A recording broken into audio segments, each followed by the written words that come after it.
A very good afternoon, Team Zimbabwe. Masquerase. A court update from Citizens Coalition for Change.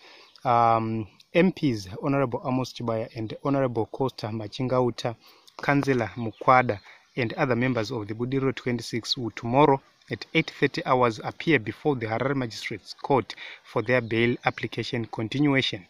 Let's fill up the court in solidarity.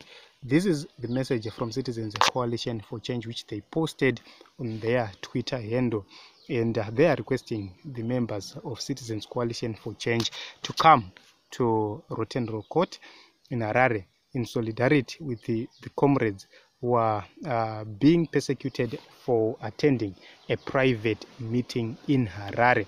Taking a look on what happened in Murewa North, where elderly people were beaten by rogue ZANU-PF supporters.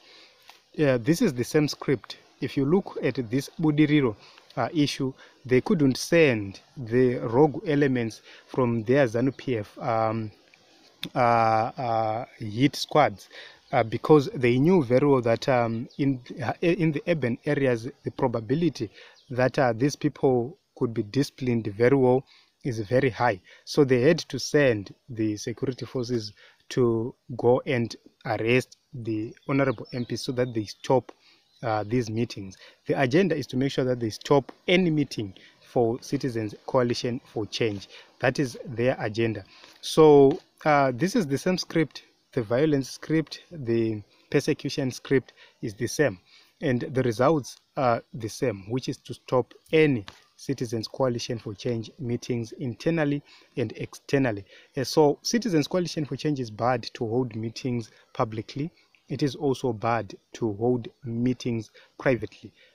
So this is what is happening in Team Zimbabwe, and we continue to be in solidarity with the comrades who are spearheading the change agenda, and we hope to see them freed. We hope to see them being granted bail. Among them is a 17-year-old which is or who is a minor according to the laws of Zimbabwe and cannot face trial which is televised. So this is it, Team Zimbabwe. This is what is happening. We wait to see the end results, wait to see what is going to happen next. My name is Ronald Kwamakusha.